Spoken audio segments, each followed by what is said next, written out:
بسم اللہ الرحمن الرحیم۔ السلام علیکم۔ حامد اور ارشد دو بھائی تھے اور دونوں کی عمروں میں 8 سال کا فرق تھا۔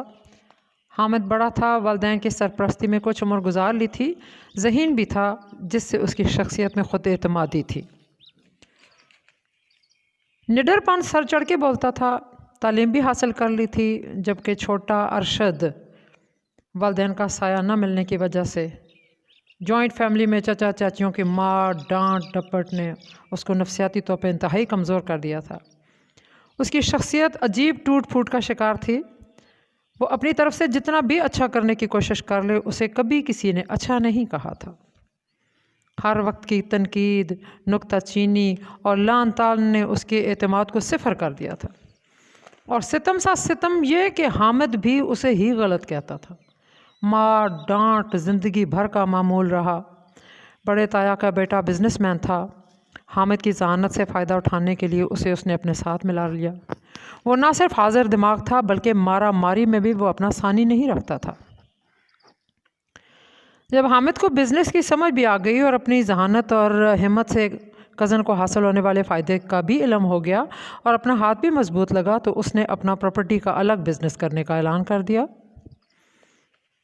ارشد نے سمجھا اب اسے کزن کا محتاج ہو کے وقت نہیں گزارنا پڑے گا۔ اس کا بھائی اپنے بزنس میں اسے اپنے ساتھ رکھ لے گا، کوئی چھوٹا موٹا کام سکھا دے گا، وہ بھی اپنی روزی کے لیے ہاتھ پیر مار کے پر اعتماد زندگی گزارنے کے قابل ہو جائے گا۔ لیکن جنہیں اپنی ہی غرض سے غرض ہو، وہ پہلی سیڑھی چڑھ کر نیچے کھڑے ہوئے کی طرف نہیں دیکھا کرتے بلکہ اوپر جانے والی سیڑھیوں کی ہی طرف دیکھتے ہیں۔ حامد پہ قسمت مہربان تھی، اسے ارشد نظر ہی نہیں آیا۔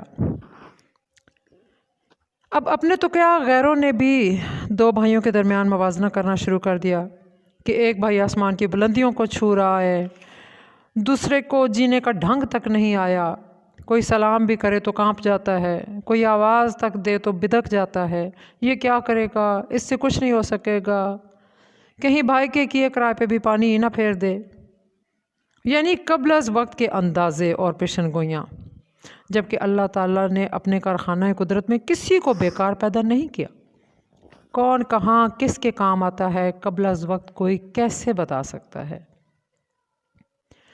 خدا ہم کو ایسی خدائی نہ دے، خدا ہم کو ایسی خدائی نہ دے کہ اپنے سوا کچھ دکھائی نہ دے۔ حامد نے شہر کے پوش علاقے میں اپنی کوٹھی بنائی۔ چلتے ہوئے بلکہ بھاگتے اور اڑتے ہوئے کاروبار کی وجہ سے بڑے بڑے دولت مند لوگوں سے جان پہچان ہو گئی۔ آبائی گھر کی تقسیم ہوئی، جو ٹکڑا ان دو بھائیوں کے حصے میں آیا وہ کل ملا کے 2 یا 2.5 مرلے تھا۔ اگر چچا کے بیٹوں میں سے کوئی آج خریدنا چاہتا تو حامد پیسے لے کے ان کے حوالے کر دیتا اور ارشد کھلے آسمان تلے آ جاتا۔ ایسا کرنا حامد کے الٹے ہاتھ کا کھیل تھا، لیکن جانے کس بات نے اس کا راستہ روک رکھا تھا۔ پچھتائیں گے ایک روز کڑی دھوپ پڑی تو، پچھتائیں گے ایک روز کڑی دھوپ پڑی تو، جو لوگ محبت کے شجر کاٹ رہے ہیں۔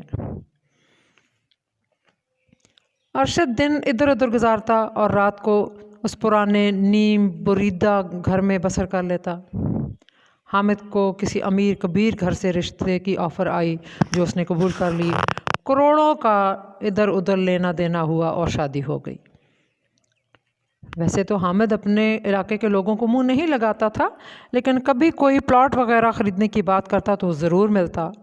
انہی لوگوں میں سے کسی نے ارشد کے بارے میں بھی بات کی کہ اس کی زندگی بیکار جا رہی ہے، تم اسے بھی اپنے ساتھ رکھو، جہاں اتنے لوگ تمہارے ساتھ کام کر رہے ہیں وہاں وہ بھی کوئی چھوٹا موٹا کام کر لے گا، 100 ہے پھر تمہارا بھائی ہے۔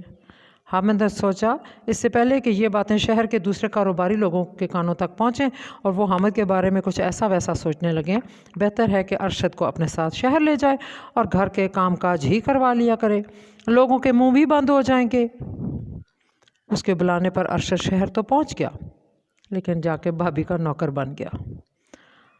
حامد کے ہاں جڑواں بچے ہوئے، ارشد ان کا بھی نوکر، گھر کے ڈرائیور کا بھی، گارڈ اور منشی کا بھی نوکر۔ روٹی ملتی نہ ملتی، حامد اور بھابھی کی ہر وقت کی ڈانٹ ڈپٹ اور لان تان خوب ملتا۔ دل پہ پتھر رکھ کے کچھ عرصہ اس نے وہاں گزارا، لیکن برداشت سے باہر ہونے پر وہ بغیر کسی کو بتائے وہاں سے آ گیا۔ घर खस्ता हाली से तबाह हाली को पहुंच चुका था, लेकिन कौन मरम्मत करवाता, कहाँ से पैसा आता, हामिद क्यों यहाँ पैसा लगाता? उसने तो 4 पैसे लगा के 4 पैसे कमाने का कारोबार लगा रखा था। फिर अल्लाह ने अरशद के लिए फ़रिश्ते से बेहतर एक इंसान भेज दिया।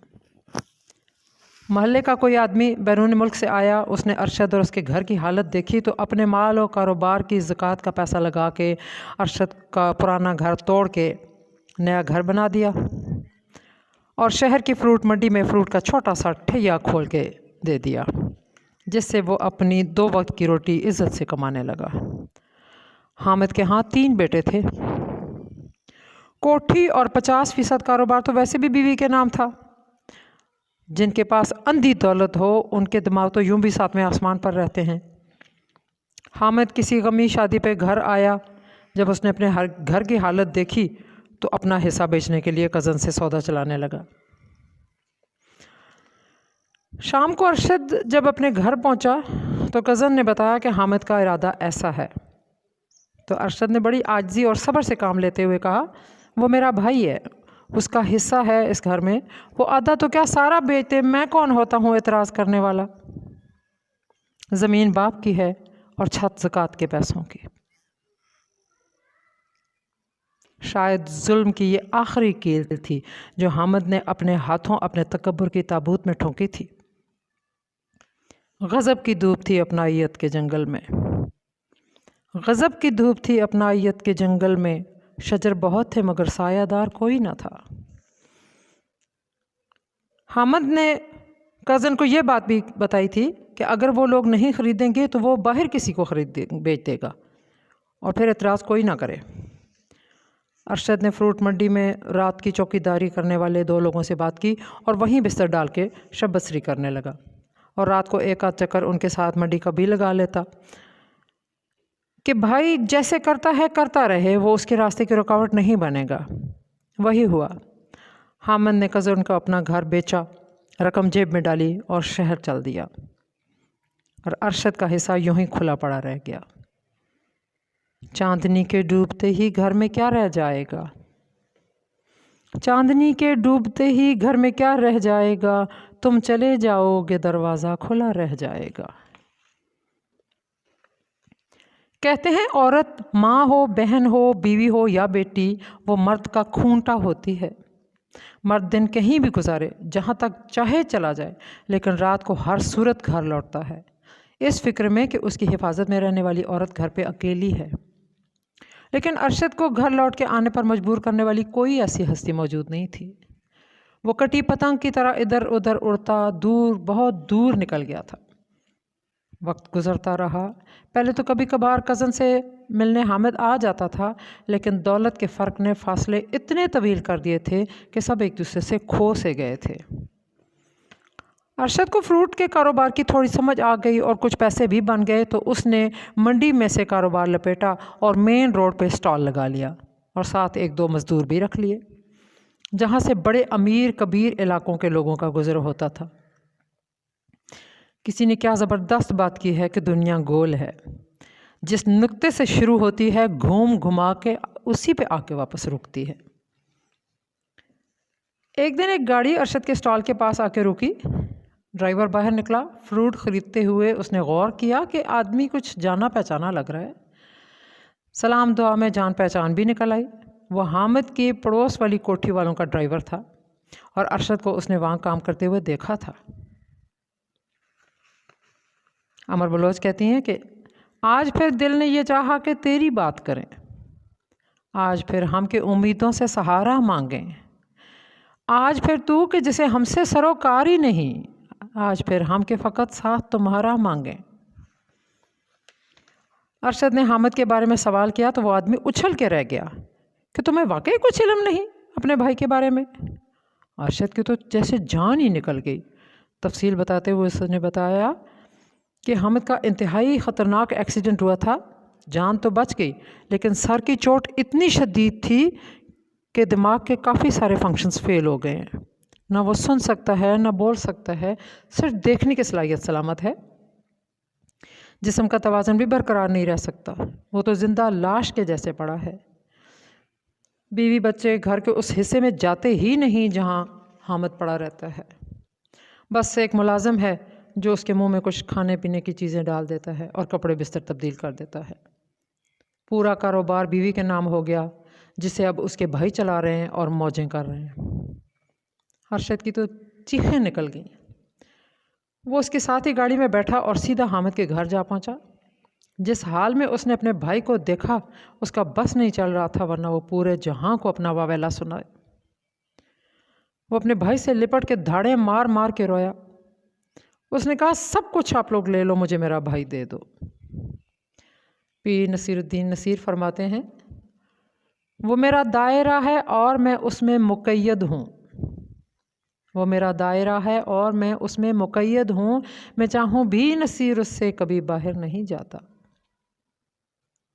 वो हामिद को अपने घर ले आया। जी हाँ, उसी घर जिसकी ज़मीन बाप की थी और छत ज़कात के पैसों की। कल अरशद जिस हाल में हामिद के पास गया था, वो अगर चाहता तो अपने भाई को 50 से उठा के 100 पे पहुंचा सकता था। लेकिन आज वो जिस हाल में अरशद के पास आया था, उसके लाख चाहने के बावजूद वो 0 से ऊपर नहीं जा सकता था। शायद यही मकाफ़ात अमल है। कोई दुनिया में नहीं आया हमेशा के लिए, कोई दुनिया में नहीं आया हमेशा के लिए, बस खुदा का नाम ही नाम खुदा रह जाएगा। अगर हमें अल्लाह ने ज़मीन हमवार और सवारी बेहतरीन दे दी है, तो भी हमें अपनी स्पीड पे नज़र रखनी होगी। इतनी तेज़ी नहीं दिखानी चाहिए कि आसपास कोई दिखाई ही ना दे। किसी ने पूछा था कि रास्ते खूबसूरत होते हैं कि मंजिल? जवाब मिला, तुम्हारा सफ़र। हम ऐसी मंजिल और ऐसे रास्ते से पनाह मांगते हैं जो हमारा सफ़र तक रायगां कर दे। अपना बहुत सा ख्याल रखिए, दुआओं में याद रखिए, दुरूद पढ़ते रहें, चैनल को सब्सक्राइब करें, वीडियो को लाइक और शेयर करें और ज़िंदगी में किसी एक इंसान के लिए फ़रिश्ते से बेहतर किरदार अदा करें। बहुत बहुत शुक्रिया। अल्लाह की अमान।